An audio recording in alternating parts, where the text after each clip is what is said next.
1.1.1.1 Vocalization to babbling. Before the baby utters speech sound, the baby has already made various kinds of sounds such as crying, roaring and chuckling. Babies can generally make the same variety of sounds, even babies who are born deaf. Lenneberg et al., 1965. By the 7th month, babies begin to produce babble sounds, to produce what may be described as repeated syllables. For example, baba, momo, pan pan. The first that appears is a combination of consonant plus vowel like baba, mama. At the age of 6 months, babies will show a distinctive babble and use the intonation that is typical of the language. They are taught in their environment. Babies learn the intonation contours of language from what they hear, and this does not happen to babies who are born deaf, because they lose their ability to hear and cannot absorb the sounds around them. Even though deaf babies can talk and cry, they don't develop into babbling. Interestingly, deaf infants who are exposed to sign language from birth do the same by babbling with their hands. Petito and Marontet, 1991. 1.1.1.2 Babbling to speech. From the advanced babbling stage, children begin to speak their first words. Often this occurs around 1 year of age, but can occur much earlier or later. And the acquisition of speech sounds has a certain order. For example, sounds like /x/, /k/, /l/ will appear later after phoneme sounds as /p/, /t/, /m/, /a/fall, and /o/tall. Then why is there a disconnect between babbling to the production of speech sounds? There are several reasons between intentional and unintentional. Babbling is non-intentional in the sense that particular sounds are not under central cognitive control. The infant does not intentionally make the particular babbling sounds that occur. They seem to occur by the chance coordination of speech articulators, various parts of the body that are used to create speech sounds, mouth, lips, tongue, vocal cords, etc. The case of meaningful speech is quite different. Speech is dependent to some degree on babbling. However, for it is in engaging in babbling that the child will chance on many of the various articulatory mechanisms to produce speech and give practice to the use of those articulators. 1.1.1.3 Explaining the acquisition order of consonants and vowels.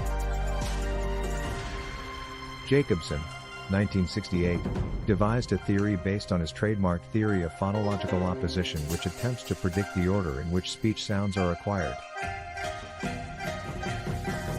However, basically, empirical studies do not support his predictions. Felton, 1943, Leopold, 1947, Brine, 1971, Ferguson and Garnica, 1975.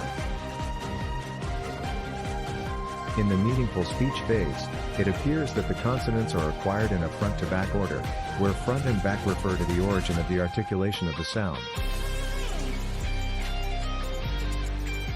Thus, /m/, /p/, /p/,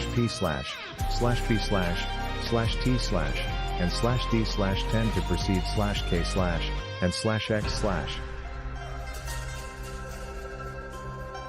Conversely, vowels seem to be acquired in a back-to-front order, with /a/, ball, and /o/, tall, preceding /i/, meat, and // mud. When children are motivated to produce meaningful speech by learning to understand words spoken by others, children begin to look for ways to produce the sounds they want. The child then becomes alert to clues that relate to the articulation of the speech sounds. The child observes where speech sounds come from and notes the relationship between the sounds and the position of noticeable speech articulators, particularly the mouth and lips. Poole and Meltzoff, 1988, Legerste, 1990. It is mainly movements that the child observes and imitates.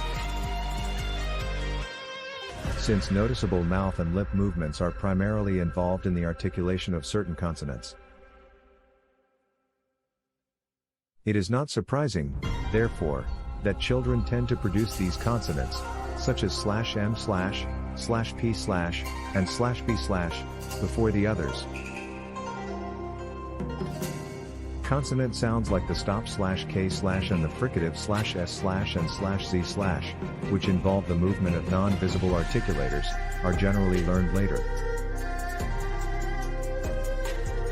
As for vowels, since most involve the use of largely unseen articulators, children get little help from direct observation.